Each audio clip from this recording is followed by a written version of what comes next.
Mooi. Papyrushen, een Jiddisch lied, gezongen door Mark en begeleid door Rob. Dankjewel jongens. Ik wil nu graag aandacht vragen voor Haneen Zoabi.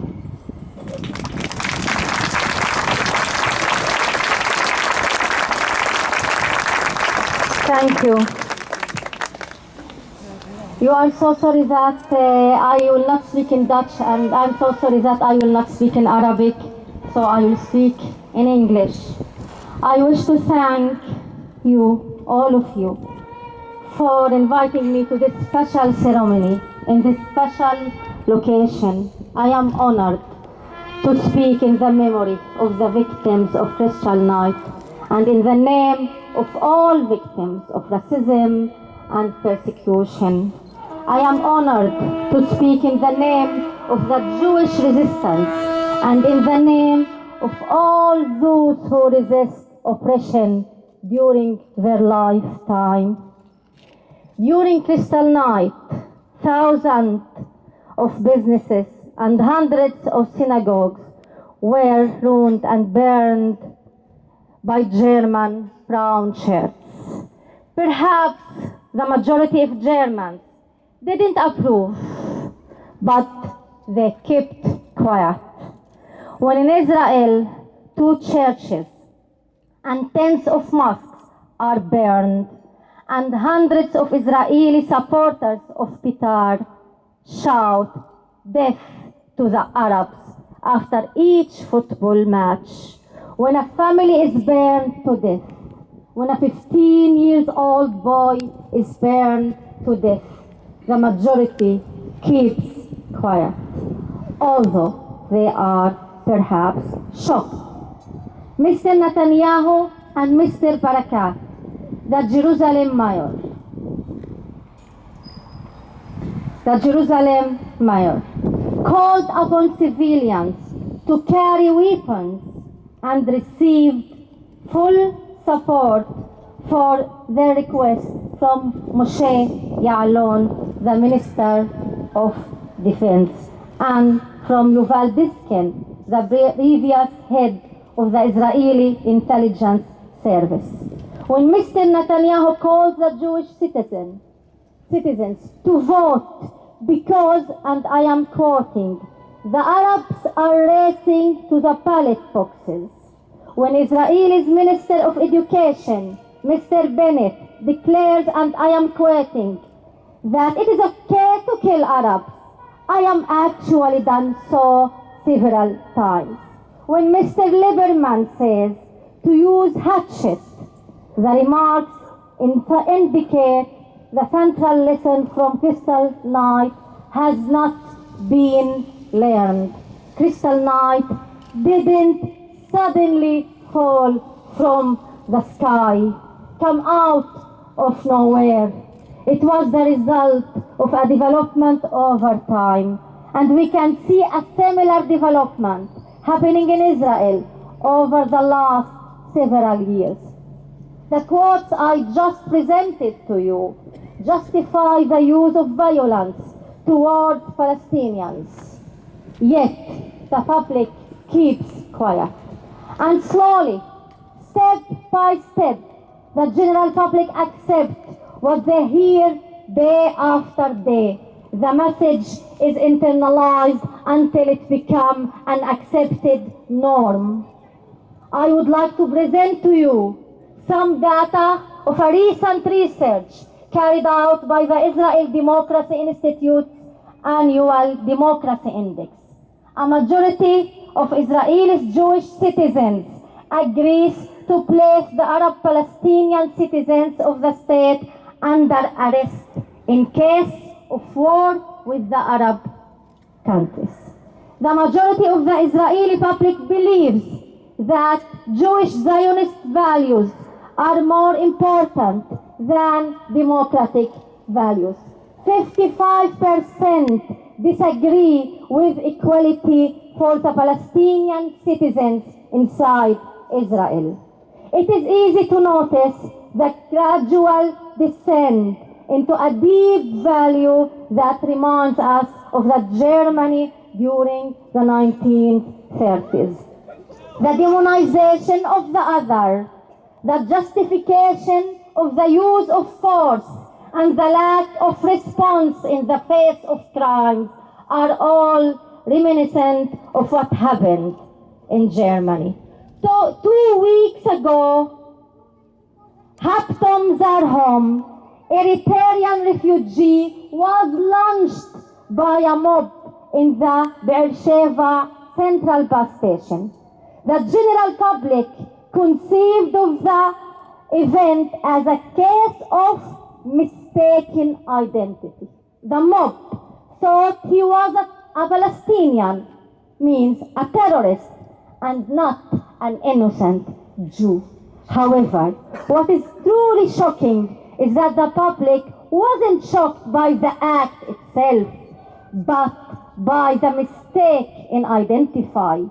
Thus, if the victim had been a Palestinian, there would have been no problem at all. I can give you many more examples from which can be learned that the state of Israel is passing quickly through similar phases, so don't keep silent. It is not de facto racism.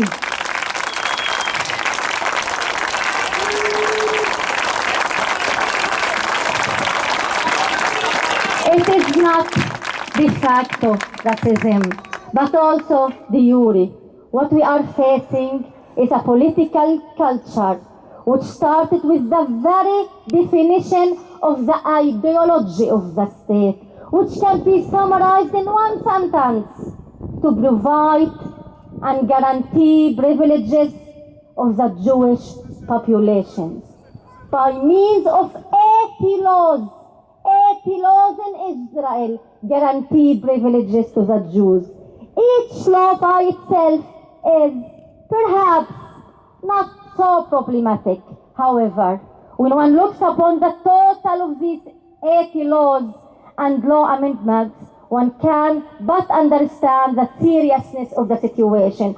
I would need a few hours to go over all the laws, and my time is limited, so let me give you just a small example. There is a law that enables civil lawsuits against anyone who calls for boycott. Boycotting is a peaceful tool of civil political struggle. Yet in Israel, the call for a boycott has been effectively silenced by the law. Or let me tell you about villages in Israel that have special admission committees in order to filter out Palestinian citizens who want to move there. Can you imagine a village in Holland? Can you imagine a village in Holland having an admission committee that allows the local villagers to prevent people, Jews for example, from coming to live there on the basis of ethnicity, race, or religion? In Israel, the police must record their investigations, but not in case of people who are suspected of security offenses. This creates an opportunity for abuse and even torture of suspects.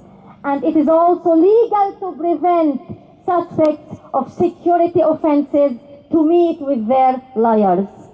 The risk is great indeed. I can go on, but here is my last example. If you are married to a spouse from the Palestinian territories, you are not eligible for family reunification. Settlers who live in the territories and marry a spouse who live inside Israel don't experience that problem, but Palestinians do, because they are Palestinians. The question is, will we be able to stop this? Will we be able to learn Kristallnacht that we must not kill, that we must not be racist, and when faced with atrocities, we must not keep quiet. Otherwise, we become responsible. If you are silent in the face of racism and discrimination, you are responsible. I am Haneen Zoabi. I am one of 120,000 Palestinians in Israel, which Israel didn't expel from their homeland in 1948. When Israel expelled 85% of my people in an ethnic cleansing and colonialist plan. And instead of recognizing this deep historical injustice and establishing a state based upon equality, justice, democracy, and human dignity, and live with equality with the Jews who immigrated to me. I didn't immigrate to my homeland. Israel must remember, it was Israel who immigrated to me. I didn't immigrate to my homeland.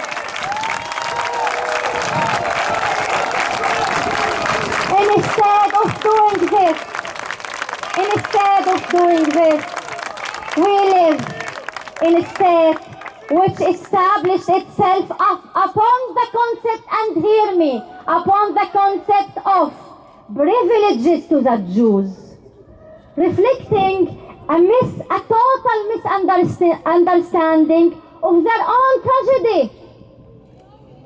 What should be learned, what should be understood from the oppression, from the persecution, from the murder of the European Jews, is not to give privileges to the Jews, but to live in equality. One cannot face racism towards you by practicing racism towards others. In the contrary, one should face racism by seeking, demanding, and practicing equality and democracy and justice for all. This is so simple. We must learn justice from this disaster and from these tragedies. What I received as a Palestinian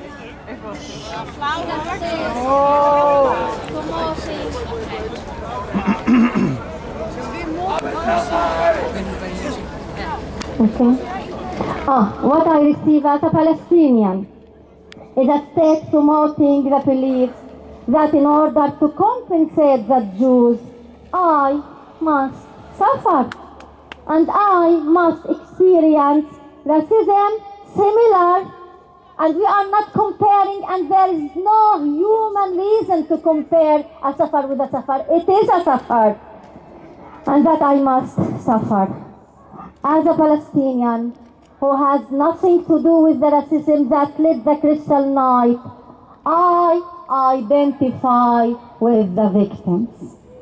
And I am struggling their struggle.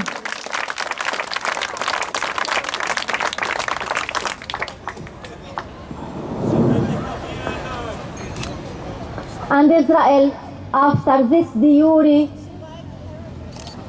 racism, and after establishing its ideology upon privileges to the Jews, went on and went one step further.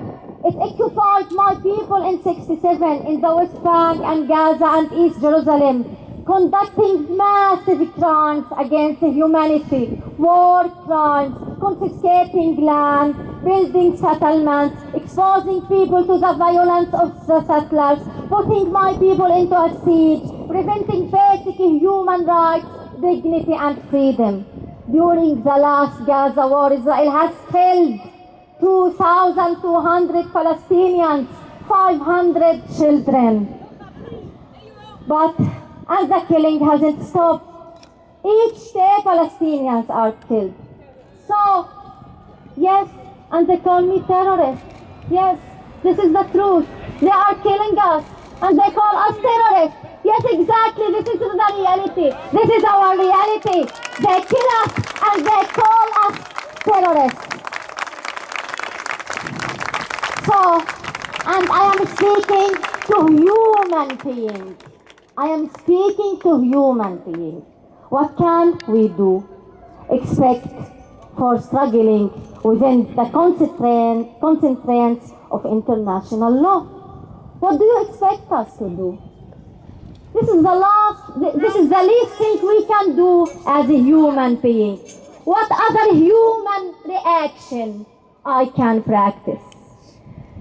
Yet Israel is criminalizing precisely that type of struggle, which any one of you would undertake if faced with a similar situation, carrying the same harsh memory of Crystal Day.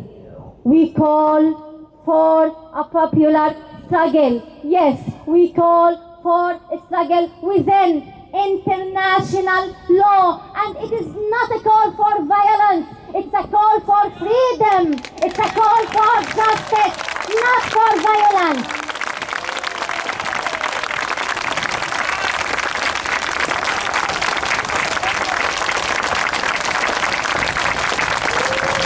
And my last sentence, I call upon you not to be silent in the face of the grave crimes my people face, and not to be silent in the face of those people who also trying to silence you, the Dutch and the Europeans in general. Thank you.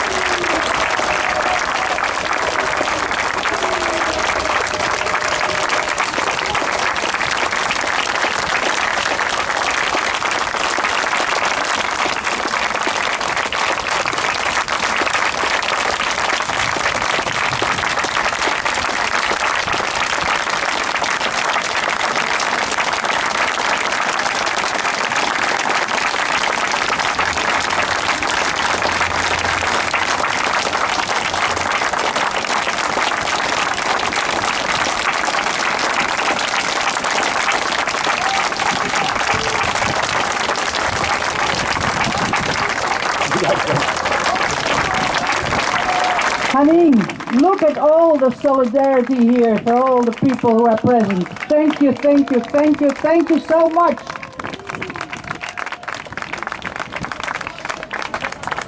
Palestina free!